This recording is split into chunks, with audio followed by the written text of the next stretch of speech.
Hey everyone, welcome back to another episode of Shake Sales. I'm your host, Maggie, and today I am super excited to talk with Mor. Mor is the founder of From Demo to Close, where he helps AEs close 50% or higher of their sales demos. He also helps reduce the sales cycle and helps them build a bigger pipeline. So, Mor, thank you so much for being here today. Do you mind taking time to introduce yourself? Yeah. So prior to launching my company, it's been 12 months exactly since I launched my company. I was a multiple VP of sales for a few startups. Two out of the three, I tripled ARR in 1 year for them.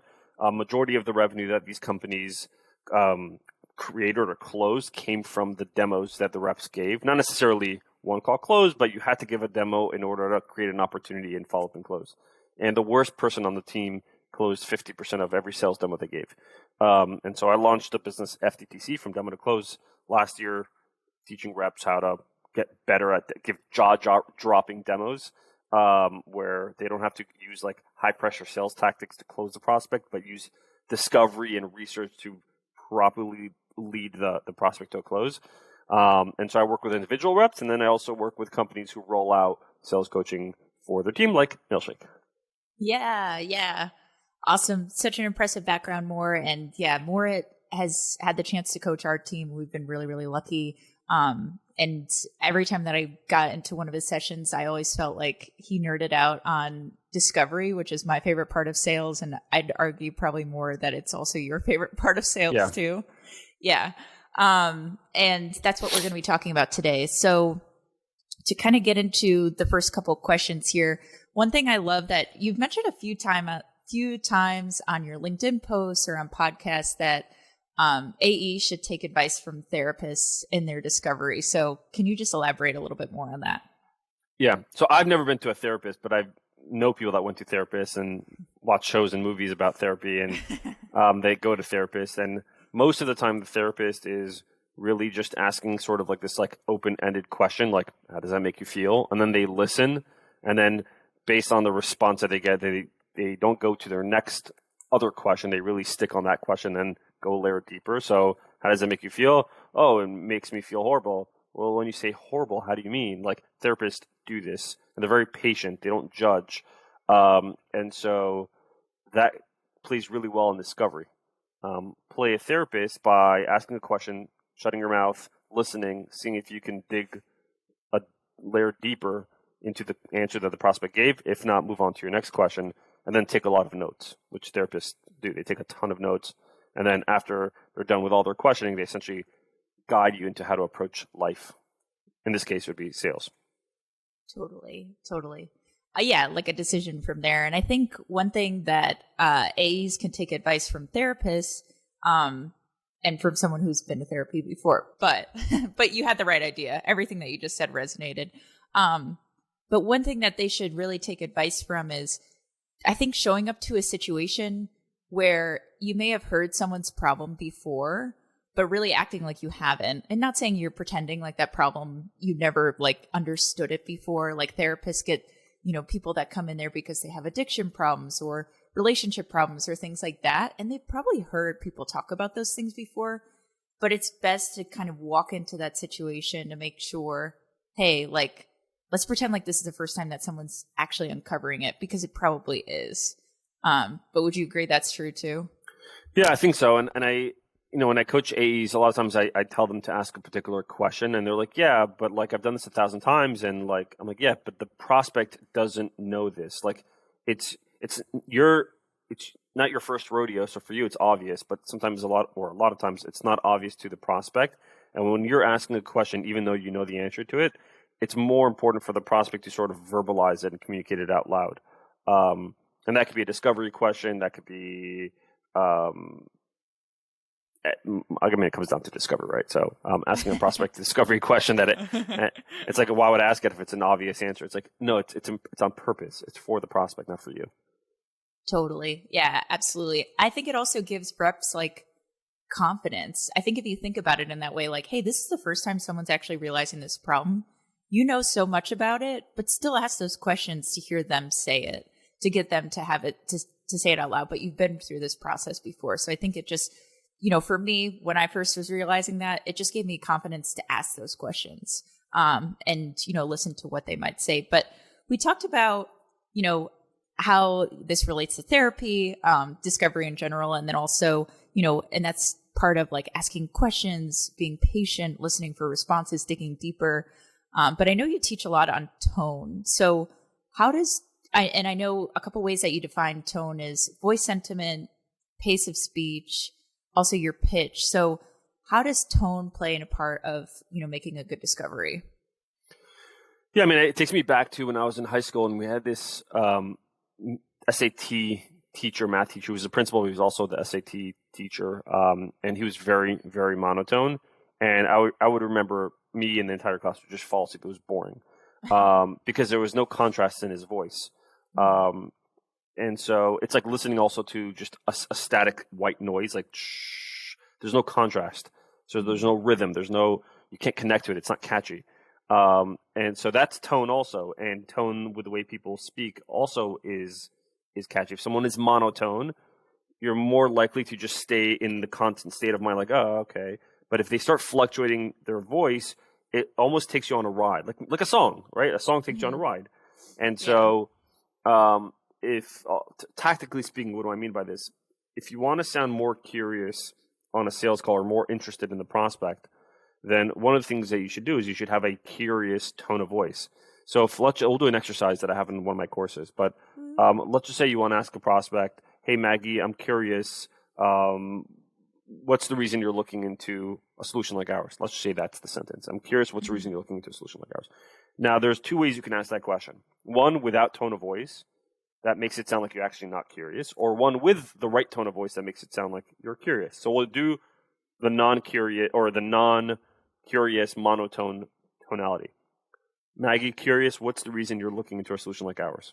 That's monotone. You don't really sound curious. It almost sounds robotic. Versus, hey, Maggie, curious, what's the reason you're looking at a solution like ours? I sound more curious. Just a little pitch of my voice, a little fluctuation. If you want to, some people don't like this movie, but whatever, I like it. Wolf of Wall Street. Yeah. He uses a lot of tonality in his sales pitches. So if you really want to drive home some sort of like punchline, slowing down your speech to make a point really matters. That's the tonality. So it drives it home. It adds some drama. It creates sort of this like rhythm behind what you're saying. And with a really good song has a really good rhythm, is really catchy, and same with how you speak. Yeah, absolutely. And even the first way that you said it, where you were saying monotone, like, hey, Maggie, I'm curious, being that monotone, it just came off to me like you don't care. Yeah. And maybe not everyone thinks that way, but when you said it to me like that, I'm like, they're not actually curious. They don't care. They're just asking this question because they're a sales rep that has to ask the question. So do you feel like that, like for someone who maybe has never thought about this before, like how do you start incorporating tone? Like what's one thing that they can do to start incorporating tone in their demos? Well, it's like a tactical way of doing it. So there are certain words that naturally, when you insert the word into your sentence, your maybe subconscious mind will just pick up on it and start changing its voice. So like, let's do an experiment. I want you to say, in your natural approach, I'm shocked I never knew that. In however you want to say. Imagine I told you, so like before you actually, imagine I told you something crazy. Now I want you to say, I'm shocked I never knew that. More, I'm shocked I never knew that. So was that natural or you forced it? I forced it. All right, so I'll tell you what I'm trying to get at. There are certain words like I'm shocked. Like if you notice when I said I'm shocked and I'm repeating it over and over naturally, my eyebrows sort of go up and my eyes widen. I'm shocked. If I want to use the word I'm curious in a sentence, I'll say the word curious just forces you to sound curious. So I'm curious. No. It just forces you to. So find words where it actually forces you to use just natural tone of voice. So curious is one of them. If you're just talking to like a friend and you want to ask them a question, you'll say the word by the way, but with the right tonality, you'd say, by the way. It's just like a thought that just popped into your head. And so find words like, by the way, curious, or I'm curious, or I didn't know that. Certain words that you can practice on your calls.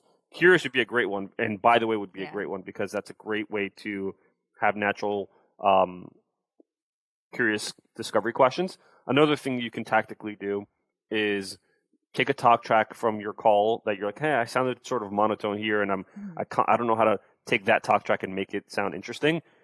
Take the transcription, put it on a Google Doc, and then obviously edit the grammar, and then find areas of that transcription talk track, that paragraph, that you could have inserted tonality. So let's just say I'm looking at our notes that you sent me here. Mor is the founder of From Demo to Close, where he helps AEs close 50% of their sales demos. Okay, I'm looking at that right now. So let's just say I'm looking at it. I'm like, okay, you know what? I really want to stress he helps AEs close 50% of their sales demos. 50% of the sales demos is the punchline. So that needs to have a lot of more tonality. What I would do then, I would just bold it and increase the size. So when I'm reading it, it would say, Mor is the founder of From Demo to Close, where he helps AEs close 50% of their sales demos. So take the words, put the transcription on a Google Doc, and highlight the words that you want to practice using tonality on, and then practice that way. Yeah, I love it. Love it. Great tips. And you even started using your hands, which I'm so guilty of doing in discovery and demos. So I'm glad I'm not alone with that. But yeah, no, that's awesome. And I think a lot of, from what you said too, some of them come from like I statements. So like, I'm curious, or I just wanted to know, or things like that. So it's kind of easy to remember that for reps that are listening to this right now. It's like something you can just include in the beginning of a sentence to make it sound different than just like, hey, I'm curious. But sweet. Thanks for going through that. And, we talked about, asking good questions, being patient, kind of like a therapist, and then also the tone of what makes really good discoveries. But you always talk about good discovery leads to better demos and then ultimately closing more deals. So outside of the things that we just talked about, like what really separates a good discovery from a bad discovery? Yeah. So good discovery is specific. You're asking very specific questions versus very broad questions like, tell me about your business. It's a question sort of, but it's a very broad question that can take the prospect anywhere. So good discovery says, hey, I noticed on your website that you do X, Y, Z in your business. I'm curious, and then ask your discovery question. So using context to make your question more specific. Another differentiator between good discovery and bad discovery is good discovery is more open-ended, which means it causes the prospect to answer anything other than yes or no. It causes them to give you very specific information, maybe tell a story. What, how, when, who, where. So how are you doing that today? What's your current process? When are you looking to make a decision? Who else is involved? The prospect can't say yes or no. They have to give you a fuller answer. So that's a bigger differentiator. Also, knowing when to dig deep. Like, I think this one's hard because this comes with experiences. Knowing how much you should dig on your discovery, how many questions to ask before ending the discovery, or not ending the discovery, but before moving on. And sometimes you just have to feel it out. It's more of a gut feel on a call, and that requires just experience. Good discovery also doesn't force questions. If you feel like there's a question that there's more questions that you should ask, but the prospect, based on their body language and tonality, they're looking to get off the call or look at the demo, whatever it is. You should have the acumen to say, you know what, I'm going to hold off on the rest of the questions and then sprinkle them later on in the call. So those are a few things. Gotcha. So having context before going into it, asking open-ended questions, when to know how to dig, and then also making sure that you're reading the other person from what it seems like. Mm-hmm. Yeah, absolutely. There's more, but these are like the three that I see. Yeah, no, absolutely. And I guess it's just more curiosity because I've totally been on one of those calls before. Notice what you did there? You used tonality naturally. I guess it's just more curiosity. No. That was natural tone of voice. I guess it's just curiosity forced you to speak in a very curious tonality. It's Mor's coaching. You could learn within 5 minutes after implementing it already. No, but I am curious because I've been on demos before where I am getting that read from another person on the other side, the prospect, where, they feel like, "Ugh, is Maggie going to ask me another question?" Have you ever had situations where you kind of called yourself out almost like, Yeah. hey, and do you feel like that helps, like that whole scenario? Or what do you think happens then? Yeah, 1000%. I think you should call out elephants in the room. But a lot of the things that I teach in my course and in my coaching is very preventative. Meaning, like, don't figure. It's less about how to solve the problem after you screw it up. It's more about how do you prevent screwing up so you don't have that problem to begin with. One of the ways I would recommend is if you want to have permission to ask your discovery questions without having the prospect say, "Is Megan asking me other questions now?" Is set the objective of the call early on. Like, tell the prospect the intent of the call. So, hey, Maggie, the goal of today's call is for me to learn a little bit more about your business. I know you shot me over an email with some information. If it's okay with you, I just have a couple more questions. Is that okay? You'll say yes, and then now I have permission to ask my questions. If at one point I feel like I'm bombarding you with questions, I may ask the question. Like, by the way, I'm so sorry I'm bombarding with questions. That's the only way I can actually show you value on the demo for you to say, hey, this works for us or not. I've used funnier or like different types of approaches. I would ask somebody, hey, I've actually done this. I would get on the call and I would say, hey, have you ever watched the movie Ace Ventura? For everyone listening, they know what Ace Ventura is with Jim Carrey. It's an old movie. It's very funny. They're like, yeah, of course. I'm like, do you remember the scene in the movie where Ace is in a crime scene and they ask his opinion and he takes a deep breath and then he says everything he has to say on that one breath. He goes, oh, yeah. And then he just talks. And they're like, yeah, ha, ha, ha. I'm like, that I can get like that sometimes on calls. So if you feel like I'm overdoing it, just let me know. So I'll crack a joke, sort of self-deprecating humor on a call. Yeah, I think that's very important. Setting disclaimers like that, yeah. Mm-hmm. Yeah, I mean, there's I like the way that you put it. It's kind of like a disclaimer, or there's certain parts I'm thinking of when I used to demo of just like, I know that there's this part that I don't like. That I have to bring up to them, like reporting, for example. I just like never know what to show someone in reporting. And I ask them, and that's kind of how I ask the question, like, hey, we have so much reporting. Like, what do you actually want to see? Otherwise, I'm going to feel bad about showing you too much of it. And I'd kind of ask it in that way. Yeah, but the way you just presented that scenario to me is how I think you should present it to a prospect. Like, imagine you're on a demo, like, Mor, so there's something I need to show you, but like I hate showing this because of whatever it is that you're feeling. Share that emotion with the prospect. It makes it more authentic and real and conversational. Totally. Yeah, absolutely. I also would agree to, we could talk about this all day, but it's the last thing I'll say is when people are coming to your demo and they've looked at competitors, like call that out. Like, hey, you've probably been seeing the same things like X, Y, and Z. Like, I don't know, but I always like to say that too, because I've been in the sales process, probably not as much as other people have in senior positions, but where I'm like, I already saw that, or I already know about this, and it's just like everything starts blending together. So I think calling that out also just makes you stand out from the beginning too. You're referring to like the competitors? Yeah, like competitors, like if they've looked at competitors before, or they've already been on like 5 demos of a sales engagement tool, and then they come to me. So I like to take my personal experience with my day-to-day interactions with people and or other companies and vendors, and then pay attention to that and say, what did I like about that? What did I not like about that?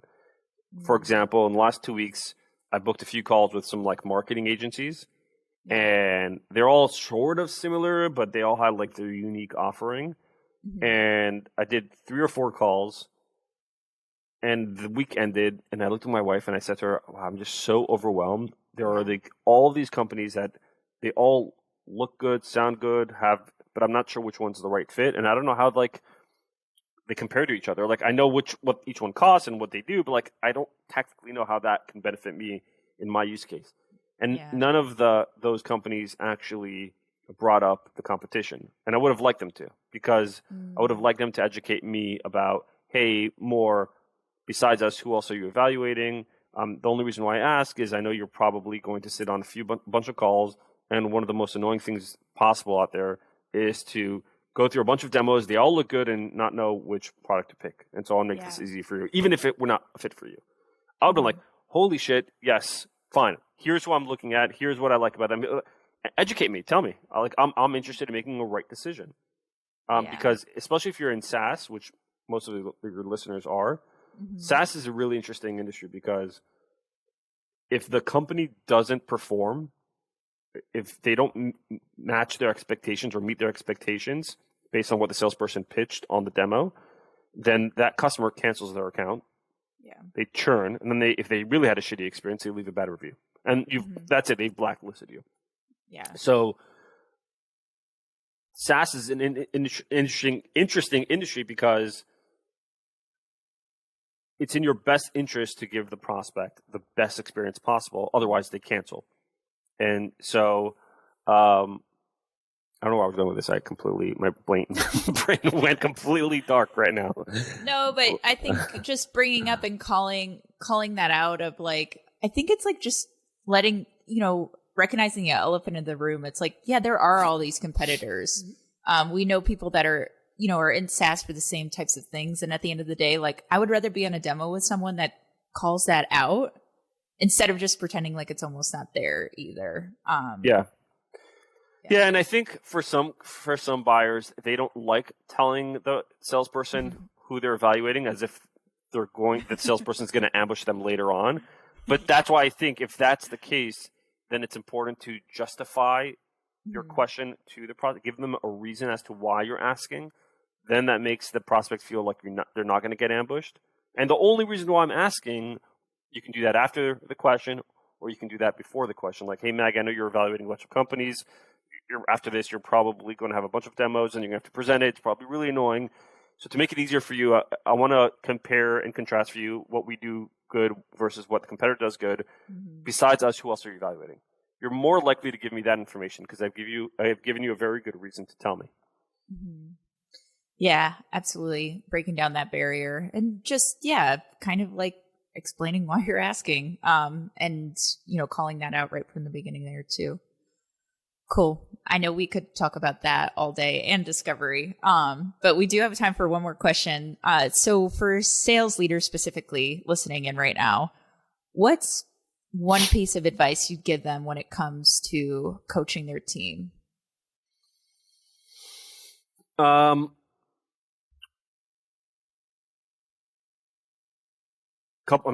piece of advice.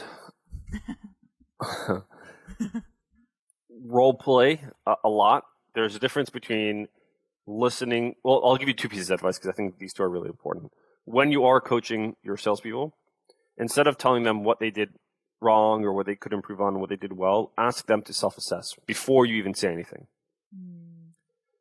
Ask them to self-assess and then they start to think like a coach. They start to coach themselves.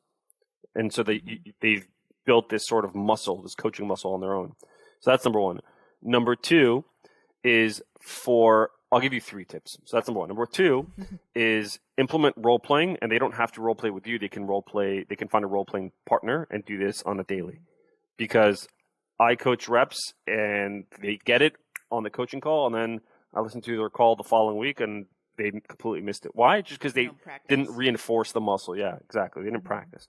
And so the only way to really practice is not to do more meetings, it's to role play. More meetings won't help. It takes away time. So role play more often. And it doesn't have to be a 30-minute role play. It should be a 10-minute role play before your call. That's number two. And number three, when you are going through your areas of improvement and what you did well,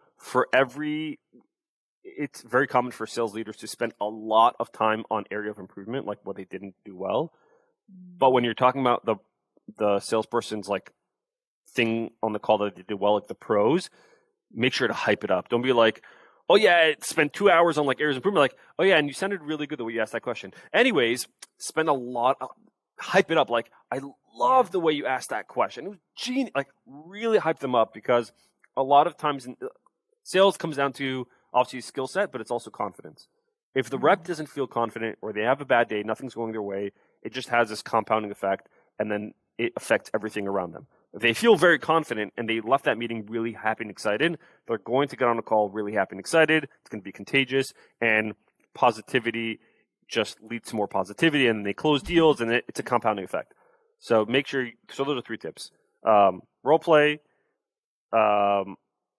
give extreme positive feedback at like insane hype, and then the third one is get them to self-assess, coach themselves. Awesome. Yeah, and that self-assessing goes into, where they might want with their career path later on. So they're like teaching themselves how to coach themselves, but then maybe later on they want to become a sales coach or a sales manager to do that too. So it feels like you're not just doing calls every day, getting feedback from your manager and doing the next call. It's like you actually have a say in how you felt about it. But awesome. I love that. We got 2 extra pieces of advice from you for sales managers out there. And you even use tonality in it too when you're going through it. So coaches can do that too when they're actually giving feedback to their team. You did really, really well on that and things like that. So Mor, thank you so much for talking to us about good discovery from bad discovery, what leaders in sales can do to help their team, tonality. Where can people find more about your coaching, your tonality coach, and just about you in general? Yeah. You can go to my website, demotoclose.com. If you want one-on-one coaching or group coaching or training, then you can book a discovery consultation call. If you want to grab my university, which is a yearly subscription, then we do live office hours every 2 weeks. It will be every week. And we go through like deal coaching, deal strategizing, etc. That's also on demotoclose.com under the courses section. And you can find me on LinkedIn. Sweet. Awesome, Mor. Thank you so much for giving us some tips around discovery today. And yeah, like Mor said, just go to his website from demotoclose.com. Excuse me. Or follow him on LinkedIn where you can find his website there too. But thank you everyone for listening to another episode of Shake Sales. And thank you so much again, Mor. Thanks. All right. Bye.